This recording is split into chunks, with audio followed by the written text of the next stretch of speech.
तो आज जो है हम नया चैप्टर शुरू कर रहे हैं कोऑर्डिनेट ज्योमेट्री का। कोऑर्डिनेट ज्योमेट्री हम 9th क्लास में पढ़ चुके हैं और 9th क्लास में हमने पढ़ा है कि जो कोऑर्डिनेट ज्योमेट्री होती है वो एक प्लेन के अंदर दो एक्सिस होती हैं। जैसे ये प्लेन हमारा है बोर्ड का, इसके ऊपर अगर हम ये दो एक्सिस को दो लाइन को परपेंडिकुलर ड्रॉ करते हैं तो ये एक्स एक्सिस कहलाती है और ये वाई एक्सिस कहलाती है। मतलब जो हॉरिजॉन्टल लाइन होती है वो एक्स एक्सिस होती है, वर्टिकल लाइन जो है वो वाई एक्सिस होती है और ये एक दूसरे को 90 डिग्री पर इंटरसेक्ट करते हैं। और जो ये जो पॉइंट ऑफ इंटरसेक्शन है दोनों का, जहाँ पर एक दूसरे को क्रॉस करती हैं, ये ओरिजिन कहलाता है, इसका ओरिजिन। ठीक है, इसके कोऑर्डिनेट्स जो है 0 0 होते हैं। मतलब यहाँ से हम जितने भी कोऑर्डिनेट्स लेंगे किसी भी पॉइंट के, वो यहाँ से काउंट किए जाएंगे। तो इस कोऑर्डिनेट से ओरिजिन से राइट साइड में अगर हम एक्स एक्सिस के ऊपर जाएंगे तो प्लस होगा, और अगर माइनस साइड में जाएंगे तो यहाँ पर फिर ये हमारा माइनस आएगा। और इसी तरह से वाई एक्सिस में अगर ओरिजिन से ऊपर जाएंगे तो प्लस और नीचे जाएंगे तो माइनस। ठीक है, तो ये माइनस वाई इस तरह से कोऑर्डिनेट्स होते हैं। अब इसमें अगर सपोज करो हमारा पॉइंट कोई भी एक एक्स एक्सिस के ऊपर है तो हम उसको कैसे डिनोट करते हैं। कोई भी पॉइंट अगर पी हम सपोज लेते हैं, पहले पी ले लेते हैं कोई भी, तो उसके जो कोऑर्डिनेट्स होते हैं उनको हम इस तरह से डिनोट करते हैं पी एक्स वाई। मतलब पी जो पॉइंट है वो एक्स एक्सिस पर कितनी दूरी पर है और वाई एक्सिस पर कितनी दूरी पर है। तो यहाँ पर सपोज करो ये एक पॉइंट है पी, तो इसके कोऑर्डिनेट एक्स और वाई हैं। तो ये एक्स एक्सिस पे एक्स की दूरी पर है, यहाँ पर इस तरह से। ये ऑलरेडी हम पढ़ चुके हैं बट मैं जस्ट रिवाइज करा रहा हूँ इसको। ये एक्स के ऊपर है इसके डिस्टेंस, और ये डिस्टेंस हमारा वाई के ऊपर है। ठीक है, तो इस तरह से इसके एक्स एक्सिस के ऊपर जो कोऑर्डिनेट्स हैं, जो डिस्टेंस है वो पहले लिखेंगे और कॉमा लगा कर फिर वाई एक्सिस के जो डिस्टेंस है इस पॉइंट का वो हम इसके आगे लिखेंगे कॉमा लगा के, और फिर इसको ब्रैकेट में बंद कर देंगे। तो इस तरह से हम इसको किसी भी पॉइंट को कोऑर्डिनेट सिस्टम के अंदर डिनोट करते हैं। अब अगर कोई भी पॉइंट हमारा एक्स एक्सिस के ऊपर है तो उसमें वाई 0 हो जाएगा, क्योंकि वाई तो उसमें है ही नहीं। तो यहाँ पर एक्स एक्सिस के ऊपर अगर कोई पॉइंट है तो उसको जो है हम कैसे डिनोट करेंगे। एक्स तो हमारा होगा, क्योंकि एक्स तो वेरी कर रहा है 1 2 3 4 5, या तो प्लस जाएगा माइनस जाएगा, लेकिन वाई जो है वो हमेशा 0 रहेगा। तो इस तरह से उसको हम डिनोट करेंगे। मतलब जो एक्स एक्सिस के ऊपर पॉइंट होगा उसमें वाई 0 होगा, और अगर हम वाई एक्सिस के ऊपर देखते हैं, वाई एक्सिस के ऊपर अगर कोई भी पॉइंट होगा पी, तो उसमें एक्स 0 होगा, क्योंकि एक्स तो नहीं इसमें वेरी कर रहा, एक्स कांस्टेंट है हमारा 0 पर ही है, और वाई हमारा वेरी करता है। तो इस तरह से ये पॉइंट हम डिनोट करते हैं। एक्स एक्सिस के ऊपर कोई भी डिनोट करना होगा हम तो एक्स की वैल्यू रखेंगे और वाई उसका 0 हो जाएगा, क्योंकि एक्स एक्सिस के ऊपर है वो। और वाई एक्सिस में अगर कोई पॉइंट है वाई एक्सिस के ऊपर, ये प्लस में हो चाहे माइनस में हो, तो पहले हम एक्स को हम 0 रखेंगे, क्योंकि एक्स तो वेरी नहीं कर रहा, एक्स तो कांस्टेंट है 0 पर ही है, और वाई की जो भी वैल्यू होगी वो वैल्यू पुट करेंगे हम। इस तरह से ये पॉइंट जो है हम इसमें लोकेट करते हैं। तो ये तो एक सिंपल चीज़ होगी। कोई भी अगर कोड सपोज करो हमको कोई एक पॉइंट दिया हुआ है, एक एग्जाम्पल ले लेते हैं इसका कि कोऑर्डिनेट सिस्टम में पॉइंट को किस तरह से लोकेट करते हैं। जैसे सपोज करो एक पॉइंट हमारा क्यू है और उसके जो कोऑर्डिनेट्स हैं वो हमारे हैं 3 -5, ये है। तो क्यू जो है हमारा क्या होगा, यहाँ पर एक्स एक्सिस में तो 3 जाएगा, पॉइंट 1 2 3 जाएगा, ये 3 है, और वाई एक्सिस में -5 जाएगा, 1 2 3 4 5, ये हो गया। तो यहाँ से अगर हम इसको ड्रॉ करते हैं दोनों लाइन को वर्टिकल और हॉरिजॉन्टल, तो ये जो पॉइंट, ये जहाँ दोनों लाइन इंटरसेक्ट करेंगी, ये पॉइंट हमारा क्यू कहलाएगा, और इसके कोऑर्डिनेट 3 और -5 होते हैं। ठीक है, तो इस तरह से ये हमारा कोऑर्डिनेट सिस्टम वर्क करता है। ठीक है, अब हम 9th क्लास में ये सारी चीज़ें हम सीख चुके हैं कि किसी पॉइंट को कैसे लोकेट करते हैं, और जो इक्वेशन होती है लीनियर इक्वेशन, उसको कैसे हम इसमें डिनोट करते हैं, किस तरह से उसका ग्राफ आता है, ये सब सीख चुके हैं। 10th क्लास में हमारे को इसमें क्या होता है कि अगर हमको 2 पॉइंट दिए हुए हैं, अगर हमको कोऑर्डिनेट सिस्टम के अंदर 2 पॉइंट दिए हुए हैं, तो उन 2 पॉइंट को हम के बीच का डिस्टेंस कैसे मेजर करेंगे ये हम सीखते हैं इसमें। सबसे पहले हमारा यही टॉपिक है इसमें। तो नेक्स्ट उसमें चलते हैं अभी। जैसे ये हमारा एक कोऑर्डिनेट सिस्टम मैंने ड्रॉ किया हुआ है एक्स और वाई। इसमें ये पॉइंट है, एक तो हमारा क्यू है और एक पॉइंट पी है। तो एक्स के कोऑर्डिनेट तो पी के कोऑर्डिनेट हमारे x1 y1 है और क्यू के कोऑर्डिनेट्स x2 y2 है।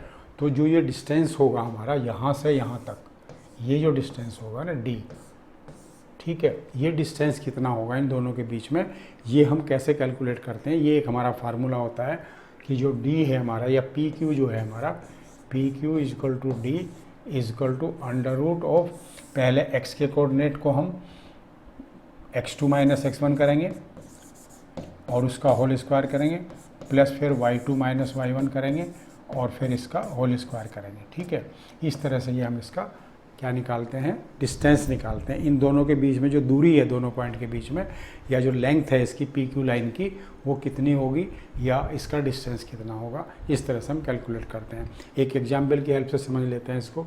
सपोज करो मेरे पास जो x1 है, x1 है मेरा 5, y1 है मेरा से 3 और फिर मेरा x2 है मेरा -4 और y2 जो है वो है मेरा -7। ये है, ये एक एग्जाम्पल ऐसे हमने ले लिया।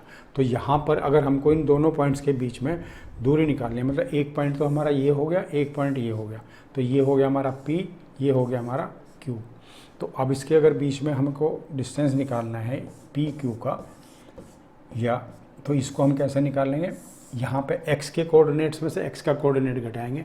जैसे x2 क्या है हमारा -4 है और -5 है, तो x2 माइनस x1 हो गया और इसका होल स्क्वायर प्लस फिर y2 है हमारा -7 और इसमें से हम 3 को माइनस करेंगे, ये हो गया हमारा इसका स्क्वायर।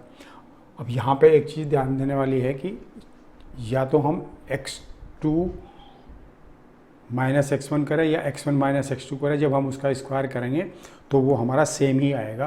तो इसलिए ये जो फार्मूला है इसमें चाहे x2 बड़ा है चाहे x1 बड़ा है, उससे कोई फ़र्क नहीं पड़ेगा। लेकिन अगर x2 माइनस x1 कर रहे हैं तो फिर y2 माइनस y1 करना चाहिए, ये एक लॉजिक कहता है। ठीक है, तो अब हम इसको अगर कैलकुलेट करते हैं तो ये हो जाएगा हमारा, ये हो जाएगा -9 का होल स्क्वायर प्लस -10 का होल स्क्वायर। तो ये हो जाएगा हमारा अंडर रूट -9 का होल स्क्वायर हो जाएगा 81 प्लस 10 का होल स्क्वायर हो जाएगा 100। तो ये हो जाएगा हमारा अंडर रूट 181। ये इसका हमारा डिस्टेंस आ जाएगा, इतने यूनिट्स। ये यूनिट्स जो मैं यहाँ पर लिख रहा हूँ, ये इसलिए लिख रहा हूँ कि हमको अगर कोई भी ये जो वैल्यूज़ दी हुई हैं उसमें नहीं दी हुई है सेंटीमीटर में, मीटर में, किलोमीटर में, या कोई इसकी हमें यूनिट नहीं दी है, तो उसको हमेशा यूनिट्स लिखते हैं। ठीक है, कि इतने यूनिट्स जो है इसका क्या हो गया हमारा लेंथ आ जाएगी। तो लाइन जो होती है उसकी लेंथ हमारी किसी भी यूनिट में होगी, तो यहाँ पे हम इसको सिंपल यूनिट्स लिख देते हैं। तो इस तरह से ये डिस्टेंस हमारा इसमें कैलकुलेट करते हैं। अभी और आगे देखते हैं इसमें हमारा, इसमें और कुछ नहीं है, बाकी क्वेश्चंस ही हैं। एक इसमें थोड़ी सी चीज़ और पढ़ लेते हैं साथ में कि सपोज करो, इसको निकालते हैं यहाँ से पहले। सपोज करो ये जो हमारा इसमें से x1 x2 है, जैसे यहाँ पर है हमारा, ये है सपोज करो, ये हमारा x1 x2 जो है यहाँ पर है, x1 y1 जो है हमारा ओरिजिन पे है, और यहाँ पे हमारा कोई एक पॉइंट है x2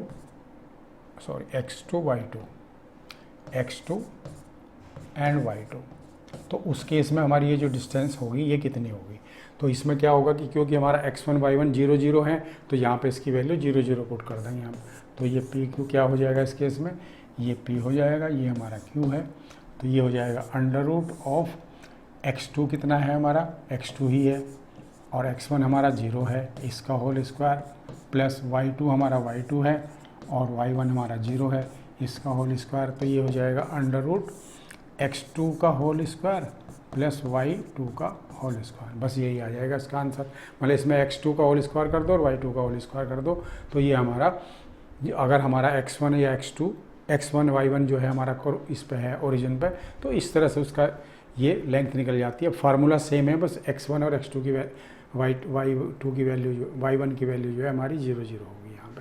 तो इसमें कोई खास ज़्यादा डिफरेंस नहीं, फार्मूला हमको यही याद रखना है। लेकिन कभी कभी क्या होता है कि कोई क्वेश्चन उसमें पूछ लेते हैं ऑब्जेक्टिव टाइप में कि इसका ओरिजिन से डिस्टेंस बताओ। जैसे कोई भी एक पॉइंट दे दिया, ये दे दिया, एक फॉर एग्जांपल यहीं ले लेते हैं, इसको मैं निकाल देता हूँ। जैसे सपोज करो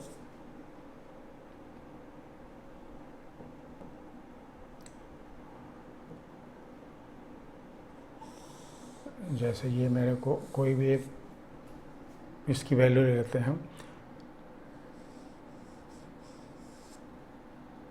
यहाँ पर एक पॉइंट ले लिया हमने ये, ठीक है, ये 0 0 है हमारा। कोई एक पॉइंट ले लिया हमने Q, सपोज करो ये ले लिया हमने 7 और 9, ठीक है। तो इसका हमको डिस्टेंस पूछा है 0 इससे P से, ओरिजिन से डिस्टेंस पूछा है, तो हमको PQ की लेंथ निकालनी है। तो यहाँ पे PQ क्या हो जाएगा हमारा, PQ हो जाएगा √7 का होल स्क्वायर प्लस 9 का होल स्क्वायर, सीधा सीधा, ठीक है, इसमें कुछ करना ही नहीं हमको। तो ये हो जाएगा 49 और ये हो जाएगा 81, इसको ऐड करेंगे तो ये हो जाएगा हमारा 0 130, इस तरह से आ जाएगा। PQ की जो लेंथ है इतने यूनिट्स, ठीक है। इस तरह से इसको हम क्वेश्चन को सॉल्व करते हैं। तो सिंपल थ्योरी है इसकी, डिफ़िकल्ट नहीं है बिल्कुल भी। इसके ऊपर बेस क्वेश्चन करेंगे, देखते हैं किस टाइप के क्वेश्चन हैं।